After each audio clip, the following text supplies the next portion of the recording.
নমস্কাৰ বন্ধুসকল, welcome to my YouTube channel Assam career update. আজি পুনৰ আপোনালোকৰ বাবে বহুত ভাল খবৰ আহি গ'ল। ন্যায় বিভাগৰ ফালৰ পৰা নতুনকৈ চাকৰি মুকলি কৰিছে। গ্ৰেড 3 গ্ৰেড 4 লেভেলৰ চাকৰি হয়। নিজৰ জিলাতে চাকৰিসমূহ লাভ কৰিবৰ বাবে অসমৰ সকলোৰে বাবে চাকৰি আছে। 10 পাছ 12 পাছ এণ্ড গ্ৰেজুৱেশ্যন সকলোৰে বাবে চাকৰি আপোনালোকে দেখিবলৈ পাব। সো যদি আপোনালোকে ইণ্টাৰেষ্টেড হয়, যদি আপোনালোকে আবেদনসমূহ কৰিম বুলি ভাবি আছে, তেন্তে ভেকেঞ্চিখিনিৰ ক্ষেত্ৰত আবেদনসমূহ কৰি ল'ব পাৰিব।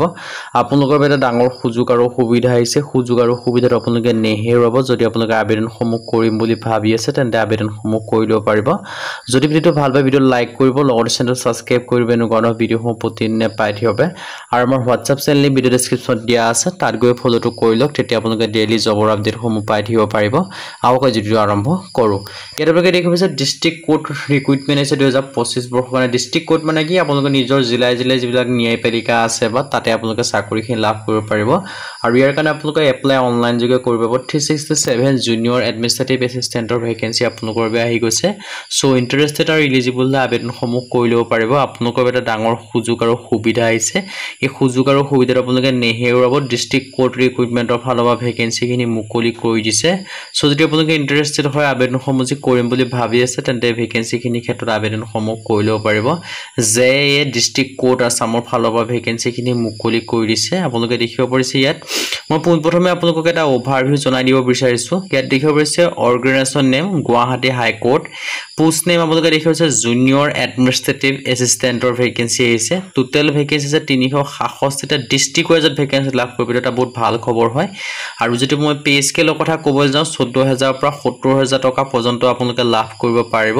আৰু গ্ৰেড পে লাভ কৰিব 6,200 টকা। এপ্লিকেশ্যন মোড যদি ক'বলৈ যাওঁ, অনলাইন যোগে কৰিব পাৰিব। আৰু এপ্লিকেশ্যন ষ্টাৰ্ট ডেটটো আপোনালোকে দেখিব যে 15 জুলাইৰ পৰাহে আবেদনসমূহ ষ্টাৰ্ট হ'ব। চ' আপোনালোকে 15 জুলাইৰ পৰা আবেদনসমূহ কৰিব পাৰিব। লাষ্ট ডেট সম্পৰ্কে যদি ক'বলৈ যাওঁ, 31 জুলাই 2025 ইয়াৰ কাৰণে লাষ্ট ডেট হয়। তাৰ আগতে আপোনালোকে আবেদনসমূহ কৰি ল'ব লাগিব। আৰু ইয়াৰ যিটো অফিচিয়েল ৱেবছাইট হয় www.ghconline.gov.in হয়, তাৰ সেই অফিচিয়েল ৱেবছাইটৰ যোগে আবেদনসমূহ কৰি ল'ব পাৰিব।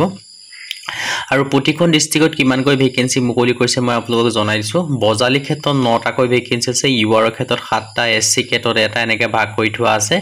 বাক্সা ক্ষেত্ৰত 2টা আছে। বৰপেটাৰ ক্ষেত্ৰত 8টাকৈ ভেকেঞ্চি। বিশ্বনাথৰ ক্ষেত্ৰত 12টা। আৰু আপোনালোকৰ বঙাইগাঁৱৰ ক্ষেত্ৰত 4টা। কাছাৰৰ ক্ষেত্ৰত 9টাকৈ ভেকেঞ্চি দেখিবলৈ পাব। চৰাইদেউৰ ক্ষেত্ৰত 25টাকৈ। চিৰাঙৰ ক্ষেত্ৰত 5টাকৈ। দৰঙৰ ক্ষেত্ৰত 16টাকৈ ভেকেঞ্চি আপোনালোকে দেখিবলৈ পাব। ধেমাজিৰ ক্ষেত্ৰত 6টাকৈ। ধুবুৰীৰ ক্ষেত্ৰত 13টা ভেকেঞ্চি। ডিব্ৰুগড়ৰ ক্ষেত্ৰত 8টা ভেকেঞ্চি দেখিবলৈ পাব। আৰু ডিমা হাছাওৰ ক্ষেত্ৰত 11টা ভেকেঞ্চি। গোৱালপাৰাৰ ক্ষেত্ৰত 4টাকৈ ভেকেঞ্চি দেখিবলৈ পাব।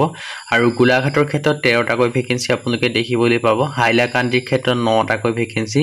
হোজাইৰ ক্ষেত্ৰত 13টা ভেকেঞ্চি। যোৰহাটৰ ক্ষেত্ৰত 15টা। কামৰূপ মেট্ৰৰ ক্ষেত্ৰত 22টা ভেকেঞ্চি দেখিবলৈ পাব। কামৰূপ যিটো আমিনগাঁও হয়, তাৰ ক্ষেত্ৰত 10টাকৈ ভেকেঞ্চি আছে। আমিনগাঁও যিটো জুডিচিয়াৰী আছে। আৰু কাৰ্বি আংলঙৰ ক্ষেত্ৰত 12টাকৈ ভেকেঞ্চি আপোনালোকে দেখিবলৈ পাব। কোকৰাঝাৰৰ ক্ষেত্ৰত 9টাকৈ। আৰু লখিমপুৰৰ ক্ষেত্ৰত আপোনালোকে 8টাকৈ ভেকেঞ্চি দেখিবলৈ পাব। চ' আপোনালোকৰ এটা ডাঙৰ সুযোগ আৰু সুবিধা আহিছে। এই সুযোগ আৰু সুবিধাটো আপোনালোকে নেহেৰুৱাব। মৰিগাঁৱৰ ক্ষেত্ৰত 14টা। মাজুলীৰ ক্ষেত্ৰত 6টাকৈ দেখিবলৈ পাব। নগাঁৱৰ ক্ষেত্ৰত 11টা। নলবাৰীৰ ক্ষেত্ৰত 10টা। শিৱসাগৰৰ ক্ষেত্ৰত 3টাকৈ ভেকেঞ্চি দেখিবলৈ পাব। শোণিতপুৰৰ ক্ষেত্ৰত 16টা ভেকেঞ্চি আছে, সৰ্বাধিক আছে। চাউথ চালমাৰ ক্ষেত্ৰত সৰ্বাধিক 26টা ভেকেঞ্চি আছে। শ্ৰীভূমিৰ ক্ষেত্ৰত 12টা ভেকেঞ্চি দেখিবলৈ পাব। তিনিচুকীয়াৰ ক্ষেত্ৰত 15টাকৈ ভেকেঞ্চি আপোনালোকে দেখিবলৈ পাব। ওদালগুৰিৰ ক্ষেত্ৰত 5টাকৈ আছে। কাৰ্বি আংলঙৰ ক্ষেত্ৰত 6টা আছে। টোটেল আপোনালোকৰ 367 ভেকেঞ্চি আপোনালোকে দেখিবলৈ পাব। ডিষ্ট্ৰিক্ট কোৰ্টৰ সহায়ত আপোনালোকৰ ভেকেঞ্চিখিনি আহি গৈছে।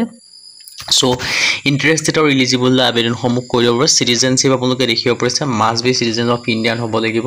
এডুকেশ্যন কোৱালিফিকেশ্যন দেখিব পাৰিছে, এই গ্ৰেজুৱেশ্যন পাছ কৰিলে আবেদনসমূহ কৰি ল'ব পাৰিব। কম্পিউটাৰ নলেজ আপোনালোকৰ থাকিব লাগিব 3 মহীয়া। আৰু আপোনালোকৰ গ্ৰেজুৱেশ্যন পাছ কৰিবলৈ বুলি উল্লেখ কৰি দিছে। যে কোনো ষ্ট্ৰীমৰ কথা নাই, যে যিকোনো এটা ষ্ট্ৰীমৰ পৰা হ'লেই হ'ল। লেংগুৱেজ প্ৰফিচিয়েঞ্চি, লেংগুৱেজটো জানিব লাগিব, অসমীয়া লেংগুৱেজটো। আৰু আপোনালোকৰ এখন এমপ্লয়মেণ্ট এক্সেৰেশ্যন চাৰ্টিফিকেট থাকিব লাগিব, তেতিয়াহে আবেদনসমূহ কৰি ল'ব পাৰিব।